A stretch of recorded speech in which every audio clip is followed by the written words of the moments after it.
Okay, um, this is an episode about Tyre or Tyre, however the fuck you pronounce his name, King from Columbus, Ohio, being shot by a police officer.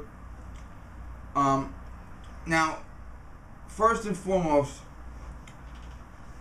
we need to stop this illusion that kids are cute little sweet angels, okay? There are 12 and 13-year-old kids in juvenile hall for killing their parents. And when they get out of juvenile hall, they're going to go to a big prison for killing their parents.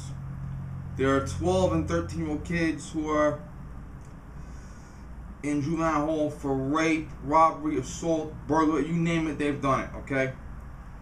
They've had kids as young as 10 and 11 years old committing first-degree murders. Okay, now, a while ago, a long time ago, a woman my mother worked with had a son. He was a real jerk-off. He was a couple years younger than me. He's about 39, say-ish. And this kid, when he was about 13, he went into a pizzeria and he said, "This is a robbery." He didn't rob anybody. He just said it was a robbery. He thought it was funny, but the manager didn't think it was funny, and the cops didn't think it was funny. And keep in mind, this kid has two parents that worked in the public sector. Okay? He ended up going to juvenile court, getting some probation. I don't know what the verdict was because juvenile records are sealed, and I don't have a warrant from a judge, so I can't open his record. He might have had a really good lawyer and pled down to disorderly conduct, or he might have been charged with like assault or making terroristic threats. Now, assault and battery. You might have to live in a state where it's the opposite is true, but where I live, assault means placing someone in fear. Battery means unwelcome touching. I have allergies, excuse me. So, if you beat the shit out of somebody, you're charged with assault and battery. Because when you're beating the shit out of them, they're afraid of you, and they're also being touched in an unwelcome manner, being punched, kicked, whatever.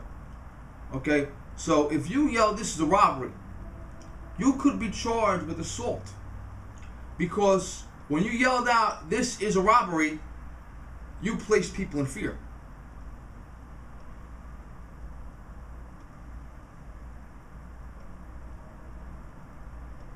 Okay?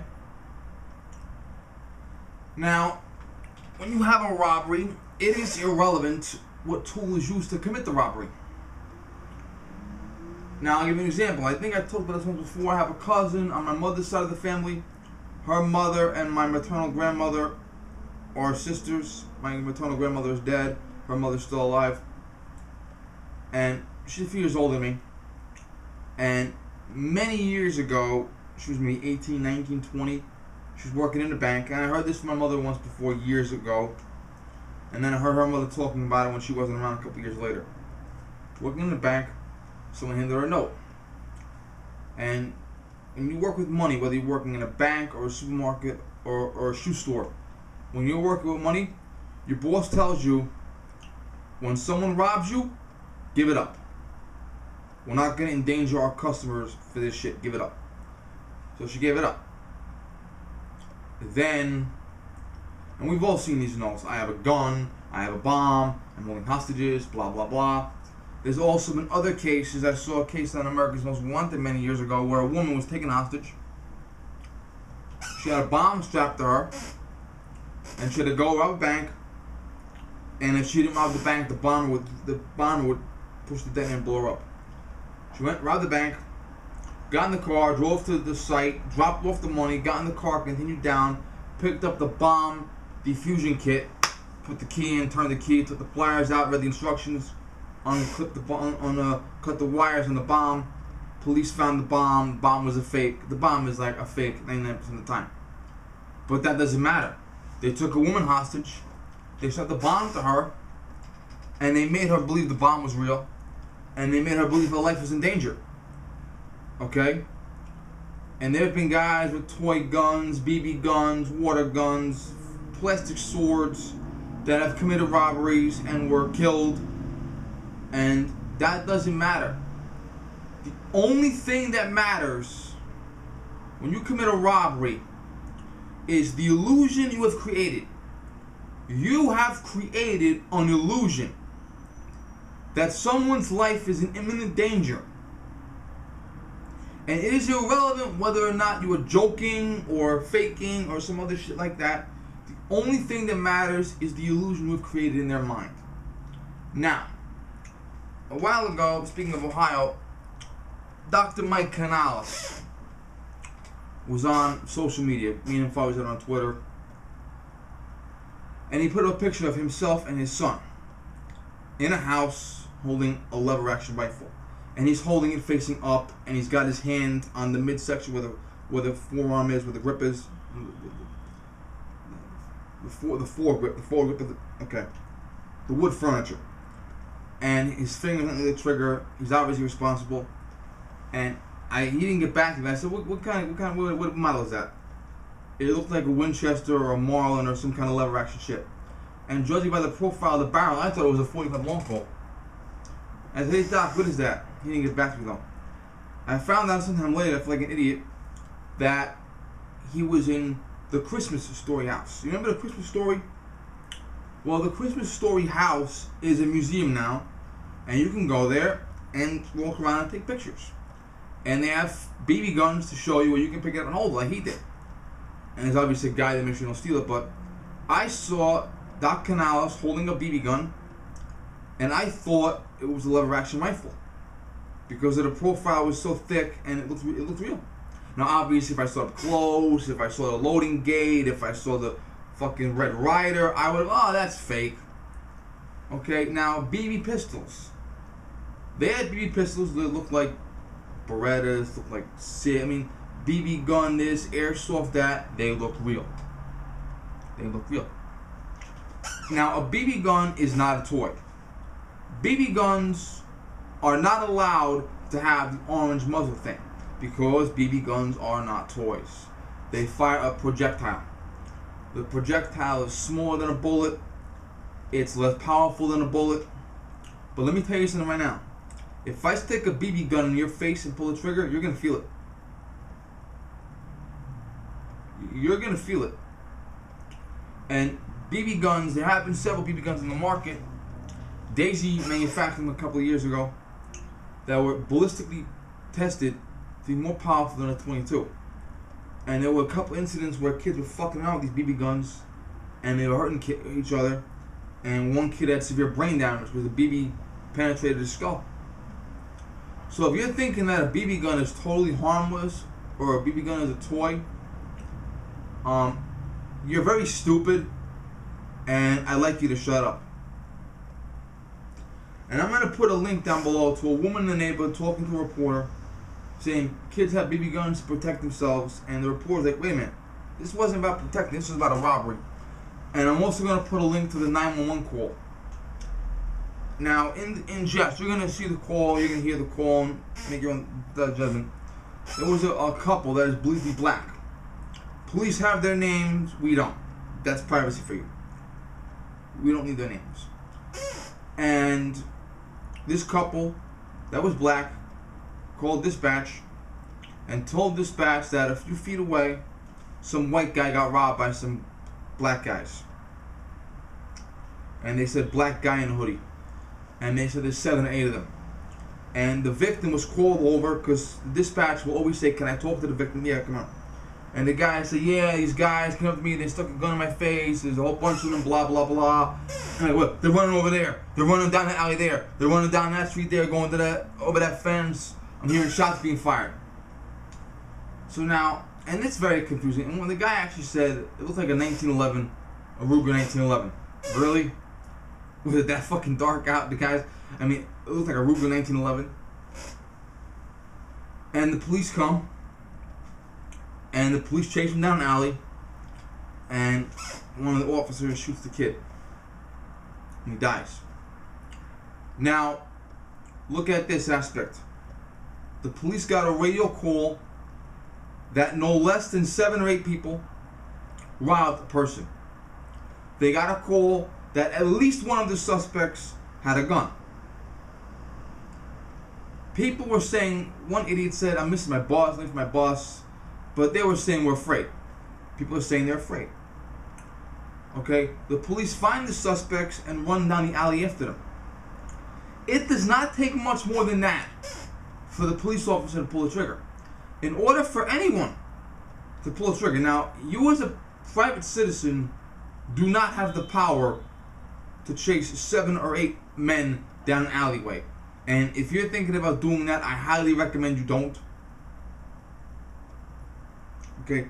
A police officer has the power legally to chase people on foot, by car, okay? You don't have that power. So if you run down the alley and you end up shooting someone, they're gonna ask you, why did you run down the alley? Police officer, they're not allowed to ask why did you run after the suspect, because that's what they're supposed to do. So the only thing, when you kill someone, the only thing that is needed is for your mind to believe that at the time you kill them, you honestly and reasonably believed there was a 51% chance you were gonna die. Police officer chasing between 7 and 8 men. Some of them were adults though. There was one guy that was like 19 or some shit. Police officer chasing 7 or 8 men, knowing they've committed a robbery, knowing there's at least one gun involved. All he has to do is think a gun is being pointed at him. Okay? And there's been incidents where cops are chasing guys down the alley and the guy goes like this and is shot, reaching for his handkerchief or his wallet or his keys. Doesn't matter. Okay? Now, there was another incident.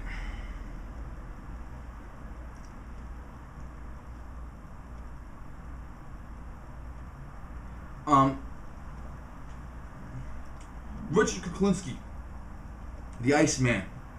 I've seen the movie, a couple inaccuracies. I've seen all the HBO interviews of him and the psychiatrist. Richard Kuklinski was a hitman for the mob. He had a very, very, very nasty temper, and he realized that killing people for fun wasn't making him any money, but if he went to work for the mob and worked with the Gambino family in particular as an associate, he could make money killing guys for the mob. Now, Richard Kuklinski, one of the many things he used to do, and he's killed people anyway, one of the things he used to do was take pure powdered cyanide and sneeze. And as he sneezed, he blew the cyanide out into someone's face, and the autopsy really had a heart attack. Now, obviously, if the wind kicked it the wrong way and blew back in his face, he would have been fucking dead. There was an ATF agent who was assigned to go undercover and talk to Kuklinski. And he had to hit the quote in his back pocket. And Kuklinski was like, yeah, I'm a hitman for the mob. I kill people. I whip out a spray bottle, or I pretend to sneeze. Or I whip out my handkerchief and I pretend to sneeze. And next thing you know, they got cyanide over them and they're fucking dead. The ATF agent said to his superiors, he was surveilling Kuklinski for a while. He was meeting Kuklinski in the guise of a criminal, undercover shit, blah, blah, blah. And he actually told his superiors, he said, the minute Kuklinski shows me a spray bottle or a handkerchief, he's getting shot. He had a .38 special snub nose in his coat pocket. That's okay because he's playing a criminal, and criminals carry .38 snub noses in their pocket. He has .38 snub nose in his pocket, and he told his boss, if this man shows me a hanky or a spray bottle, I'm gonna kill him. Plain and simple. Because he's already told me that he likes to do this to kill people, and I'm not gonna take any chances, okay? So once you've got the suspect in the alley, if the suspect goes like this, he's getting shot. That's why when you talk to a police officer, you have to keep your hands where they can be seen.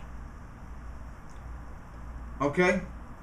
And I had one incident where I had a guy, I'm coming out of headquarters, I'm coming around the corner from the parking lot headquarters, and this guy said, I need to file a restraining order. Court opens up at 9 o'clock, it's 7 o'clock. He said, can I talk to anybody now? And I said, you can talk to a detective. So I brought him to the special engine where the detectives were. I hit the bell, I walked in, I brought the detective out to him. I said to him, when I walked over by the door, there's a surveillance camera there. And I said, get your hand in your pocket right now. because if they got his hand in his pocket and it gets seen on camera, they might misinterpret that. So he ended up being a nice guy. He wanted to talk to the detective, and what he told the detective is their business, not mine. But when you talk to police, you gotta keep your hands visible. Even if you're being pulled over for a traffic ticket, even if the cop is asking for the time, you have to keep your hands visible. I had one incident when I was going into the station house to get my paycheck, but I had to take a leak. And I had to go to the bathroom. So, but the bathroom is in an area that says police personnel only. Obviously, I'm allowed to go there. So the door's open to the back area, and I walk right past the desk and go right in. I'm wearing civilian clothing. Desk officer doesn't recognize me.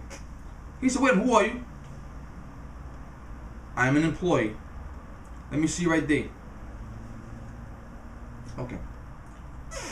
And he's like, "I'm so sorry, man." "For what?" "You're doing your job. No big deal." "Okay, you have to keep your hands where the officer can see them because he might think this is a threat."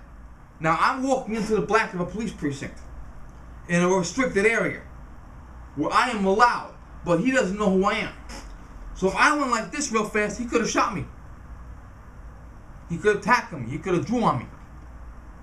And I would look pretty fucking stupid. So you got the cop running down the alley at night. What is he doomed to think when he sees someone reaching for something? This is the actual gun from the police department's official Twitter. Does this look like a toy to you? You know what it is? It might look like a Ruger American, and the guy said Ruger 1911. Or it might look like a Walther. It even says 40 at the top of the slide. Okay, is this a toy gun? And the woman that was talking to the reporters to see in the video said, it was 7 o'clock at night, it wasn't that late. 7 o'clock at night and 2 o'clock in the morning can sometimes be the same exact thing as far as lighting is concerned, darkness, visibility. Okay, you stick this in, you have 7 or 8 guys with you, and you stick this in someone's face and demand money. It is irrelevant if this is a BB gun or an airsoft gun or a water gun or a toy. The only thing that matters is that you put the person in the position where they believed it was real. And when the police came after you, which they're supposed to do in the first place, you put one of them in a position where they thought their life was in danger. So let's stop talking about why BB guns look real. Let's stop talking about why execution is the answer to a 13-year-old allegedly committing a robbery. And you watch the video and don't into that. Let's talk about why the fuck you're committing a robbery in the first place. Fair? Let's talk about why the fuck it is you think that you gotta have 7 or 8 guys gang up on a guy, shove a gun in his face for $10, and then you're gonna complain when the cops shoot you later. Let's have that discussion, shall we? Thank you.